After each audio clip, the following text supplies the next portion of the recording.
Hi, I'm Sharon, and I'm here on this planet to empower you if you are ready. I have been on a very big adventure of being a major empath all my life, of feeling everybody else's stuff, wanting to control it all, and learning how to move past the fear and the control. And I want to help you. So, right now, I want to talk about fear and what it does. In my world, from what I notice with fear, is that it keeps us small. It makes it hard for us to stand in our truth, to stand in our power, because we are very powerful beings when we are not in fear. And we can move mountains when we don't live in fear. But when we look at the outside world, it is in fear. In my world, it has been in fear all my life. And I have been on a mission to learn how to move past that. So what I wanted to do is give you a little bit of how fear works and how what I see in it, and then some tips on how to move past it. So first things first is fear comes in and loves to work on the mind.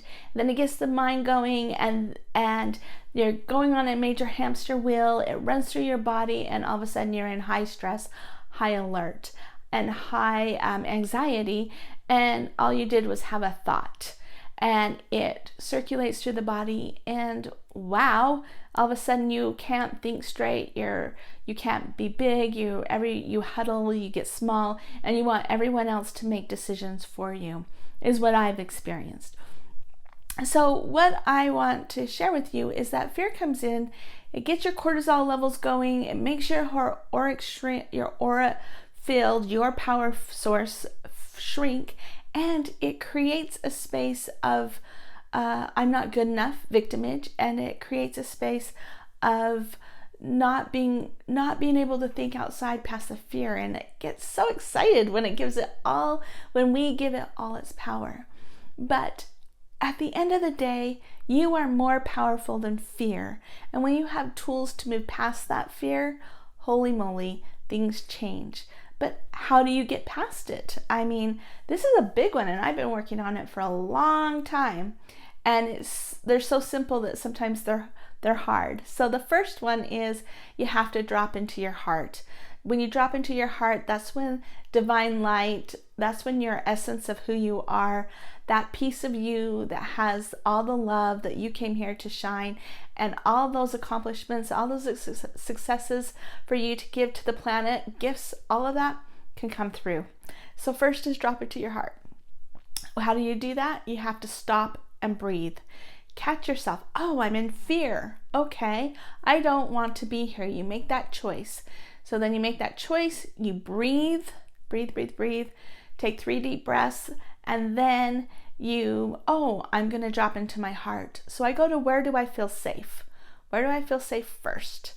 And how am I safe right here, right now? I don't always feel that immediately, and I have to continue to breathe. Sometimes I have to go a little bit further, depending on how deep this fear is, and think of, okay, I'm safe in this moment. Nothing's hurting me. I'm okay. One of the things you can do is go, okay, today's date, say it to yourself. I'm this old. Nothing is scary right now. We are safe. You tell yourself, I am safe. The next thing I do is I just add for ease and grace that I can have the power within me to totally bring in that self-love. And I allow that to take a deep breath. And once I take a deep breath, I say, okay, with ease and grace, I'm walking through this fear. The funny thing is we run away from the fear, we stuff the fear. If you allow that fear to come up, it's less than 10 seconds usually. It doesn't mean you don't have layers. It just means that particular energy right there, if you can give it 8 seconds to not think about it, not to analyze it, not to give it any energy, you just allow that to come up out of your body, it's less than 10 seconds. And that's a lot better than 20 years of being afraid of that fear when it's only less than 10 seconds. I mean, I've found for me, sometimes it can be as fast as 4 seconds. Anyway, let it come up, and then breathe in and you're going to notice that all of a sudden your whole body relaxes and you feel better. And all of a sudden, if you think that thought that was bugging you, it doesn't have any power over you. That's the advantage of walking through your fear, and I absolutely love that. So I wanted to give you this little tip so that you could move through fear with ease and grace. We all need it because we're all here to add some beautiful gifts to the planet. We're all here to make it a better place and a different world than what we grew up in. So I hope you'll join me and empower yourself to move through your fear with ease and grace. And yeah, if you would like a session, you can go to my website at sharonhall.org and send in a note. If you want a 20-minute consultation, let me know on that too. Anyway, I will talk to you next week and have a great week. Bye.